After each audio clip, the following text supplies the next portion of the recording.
என்று கேட்டேன். அடுத்தபடியாக கேட்டேன், அதான் இயேசு நாமத்தினால் ஞானஸ்நானம் கொடுத்தாங்கிற இடம் அது எது என்றால் 19 அதிகாரம் யோவான் சானுடைய சீசர்களுக்கு கொடுக்கப்பட்டதாகும்.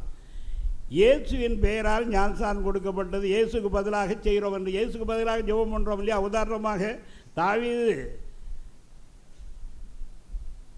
10 வாலிபர்களை அனுப்பி நாபாலத்தில் அனுப்பி, நல்ல நாளில் வந்தோம், உங்களுடைய கைக்கு ஏதாவது அடியாருக்கு கொடுக்கும்படி கேட்டுக்கொடுவோம் என்று சொல்லுங்கன்னு சொன்னார். அப்படி தாவீது நாமத்தினாலே சொல்லி பின்னொன்று பேசாதுங்க. அவன் வயது அவர்களை தூசித்து விரட்டி விட்டு விட்டான். அப்போது தாவீது நாமத்தினால் சொல்கிறேன்னு அவர் சொல்லலை.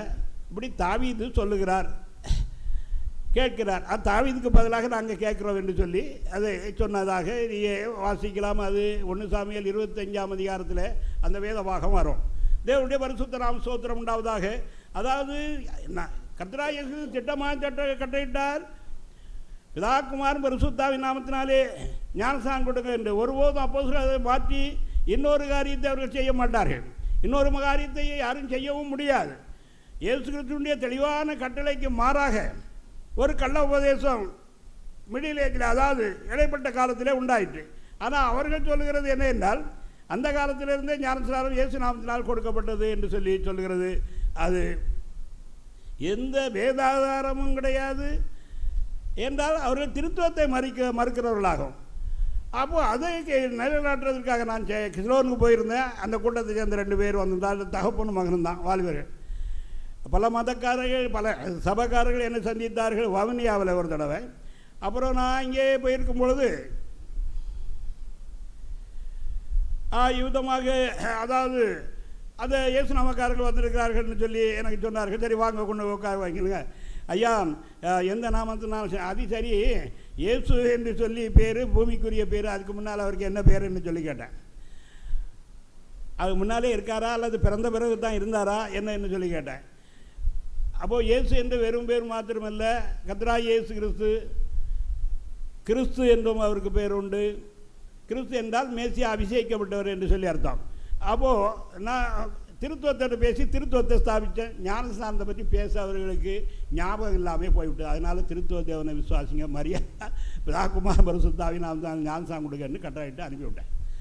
அப்பொழுது பாஸ்டர்கள் கூட இருந்திருப்பார்கள், யார் இருந்தாங்கன்னு எனக்கு சரியாக ஞாபகம் இல்லை.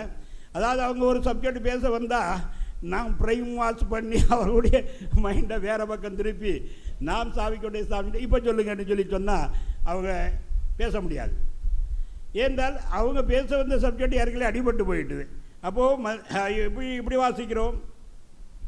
அதாவது அவன் 25ஆம் அதிகாரம் என்ற ஒரு வாழ்க்கை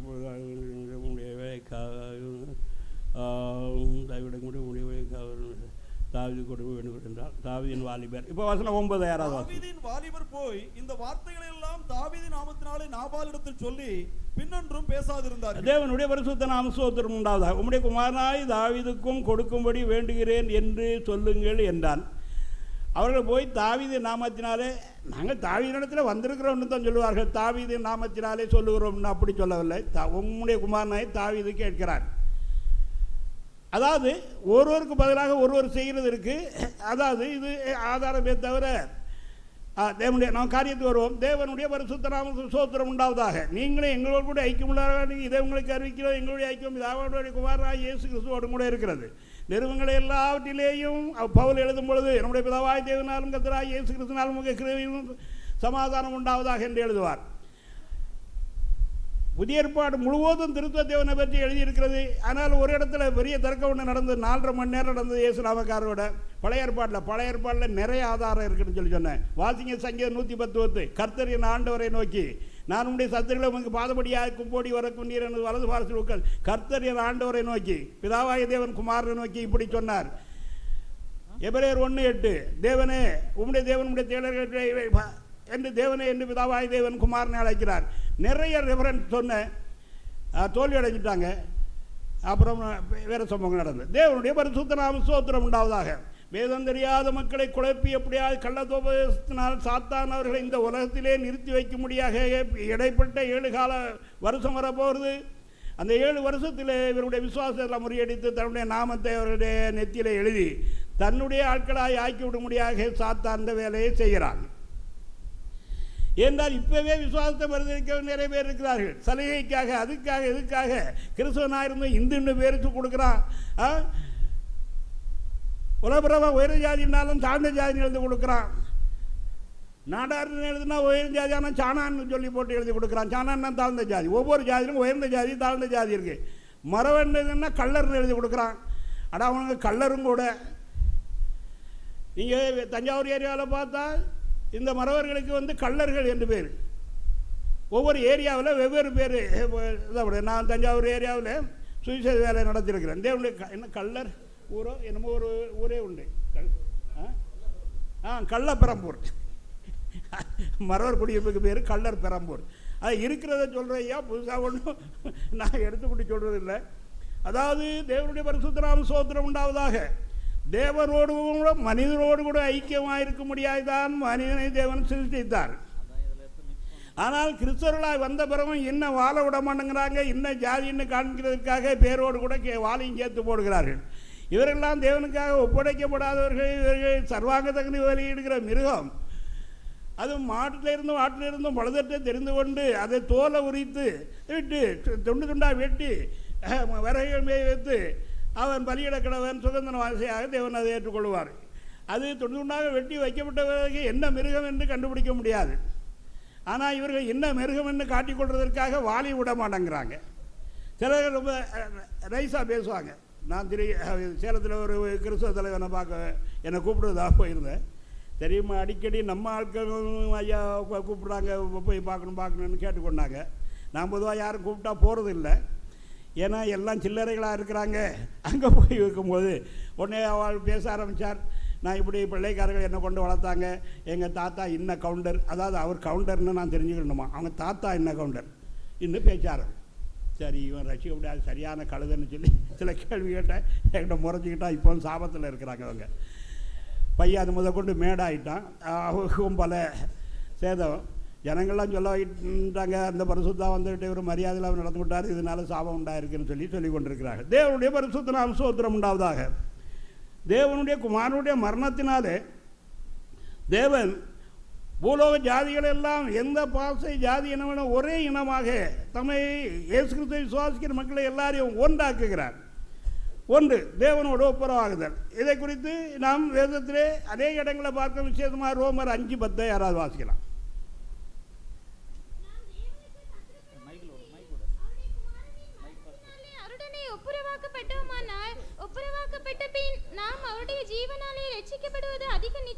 தேவனுடைய பரிசுத்த நாம ஸ்தோத்திரம் உண்டாவதாக. அவருடைய குமாரனுடைய மரணத்தினாலே நாம் ஒப்புரவாக்கப்பட்டிருக்கிறோம். 2 பிரிவினை, பகை நீங்கி ஒன்றாகுதல்.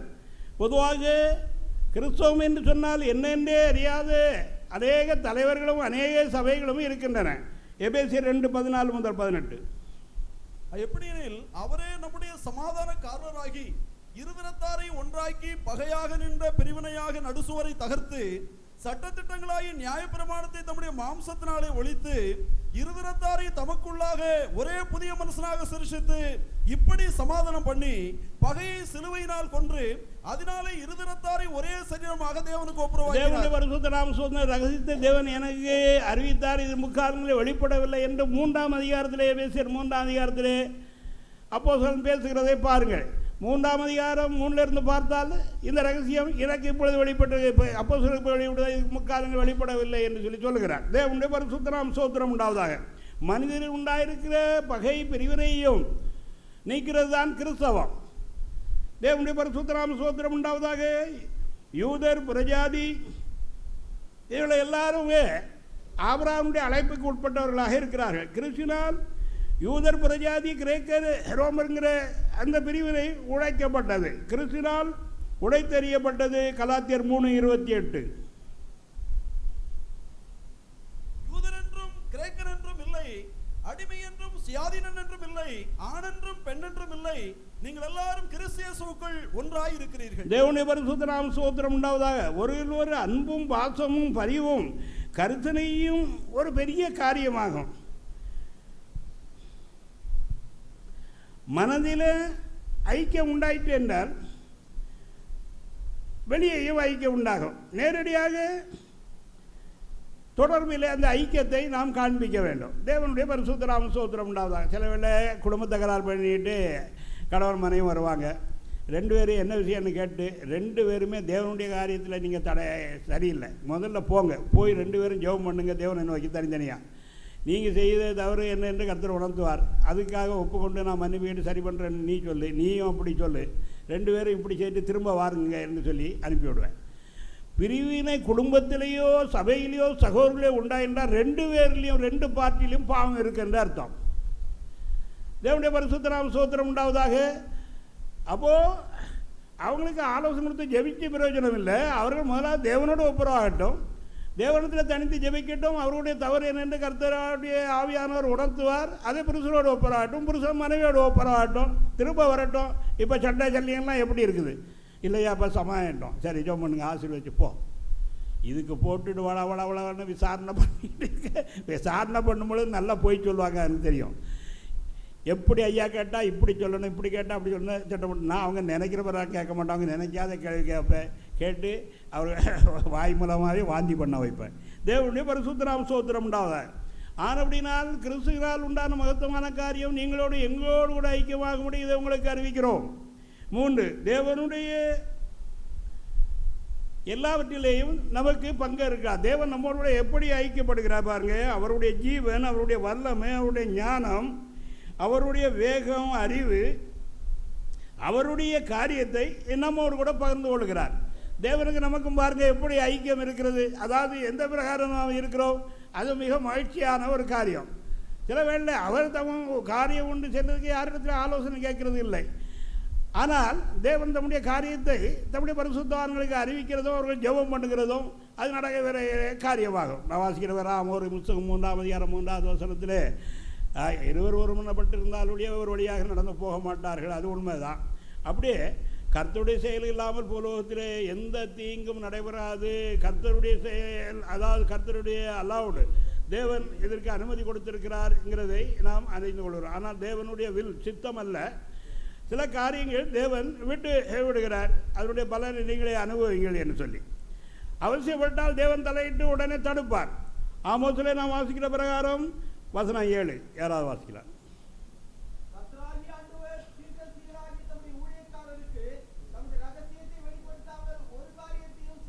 தேவனுடைய பரிசுத்த நாம ஸ்தோத்திரம் உண்டாவதாக. இன்னது இப்படி நடக்க போகிறது, இன்னது இப்படி நடக்கும், இன்னதை இப்படி செய்ய வேண்டும், இன்னது என்று சொல்லி தேவன் அவருடையதை நம்மிடத்தில் பகிர்ந்து கொள்கிறார். அவருடைய வல்லமை, ஞானம், பரிசுத்த வீளை தேவனிடத்திலிருந்து நாம் பெற்றுக்கொள்ளலாம். கர்த்தராகிய இயேசு கிறிஸ்து நமக்கு எல்லாவற்றுக்கும் எல்லாமாய் இறைவனால் அருளப்பட்டு விட்டார். அவரிடத்திலே உள்ளதையெல்லாம் நாம் பெற்றுக்கொள்ளலாம், நமக்கு அவர் வழங்குகிறார். உதாரணமாக மனிதர்கள் ஒருவருக்கு பகிர்ந்து கொள்ளும் பொழுது, குறைச்சல் நீங்க ஒருவர் இன்னொருக்கு உதவி செய்யும் பொழுது அவர்களுக்குள்ள ஒரு அன்பும் ஒரு ஐக்கியமும் உண்டாகும். பகிர்ந்து கொள்கிறதுனாலே அதாவது அவர்களுடைய தொடர்பு அதிகமாகும். கிறிஸ்தவ ஐக்கியம் எவ்வளவு அருமையானது பாருங்க. ரோமர் 15ஆம் அதிகாரம் 26, 27. மக்கதோனியாவிலும் அகயாவிலும் உள்ளவர்கள் எருசலேமில் உள்ள பரிசுத்தவான்களுக்குள்ளே இருக்கிற தரித்திரருக்காக சில பொருள் சகாயம் செய்ய விருப்பம் கொண்டிருக்கிறார்கள். இப்படி செய்வது நல்லதென்று எண்ணினார்கள். இப்படி செய்கிறதற்கு அவர்கள் கடனாளிகளாயும் இருக்கிறார்கள். எப்படி என்றால், புறஜாதியார் அவர்களுடைய ஞான நன்மைகளில் பங்கு பெற்றிருக்க சரீர நன்மைகளால் அவர்களுக்கு உதவி செய்ய இவர்கள் கடனாளிகளாக இருக்கிறார்களே. தேவனுடைய பரிசுத்த நாம ஸ்தோத்திரம் உண்டாவதாக. ஒரு இடத்தில் இருக்கிற சபைக்கு, ஒரு இடத்தில் இருக்கிற ஏழைகளுக்கு ஒரு இடத்துல தேவையாக இருக்கும் பொழுது நாம் ஒரு இடத்திலிருந்து இன்னொரு இடத்திற்கு பகிர்ந்து கொடுக்கிறோம், உதவி செய்கிறோம். இந்த கிறிஸ்தவ ஐக்கியம் என்று சொல்வது ஒரு பெரிய காரியமாகும். உலகத்தில் எந்த மதக்காரனும் அதை நடைமுறைப்படுத்த முடியாது. மனிதர்களே ஒற்றுமையும் ஐக்கியத்தையும் பகிர்ந்து கொடுக்கிறதையும் செய்ய முடியாது, செய்ய மாட்டார்கள். இந்த ஐக்கியத்தை உண்டாக்குனது தேவன் தான். ஆதியாகமம் 2:18 ஏற்ற துணையை உண்டாக்குவமாக ஆதாமுக்கு என்று சொல்லி சொன்னார். ஏற்ற துணை சரியான ஒரு துணையை ஏற்படுத்த வேண்டும் என்று சொல்லி தேவன் சொல்லிக் கொண்டதாக நாம் வாசிக்கிறோம். அப்படியே லூக்கா 10ஆம் அதிகாரம் 2வது வசனத்தில் கர்த்தர் சீசர்களை அனுப்பும் பொழுது 2 பேர்களாக போங்கள் என்று அனுப்பினார். வாசிங்க லூக்கா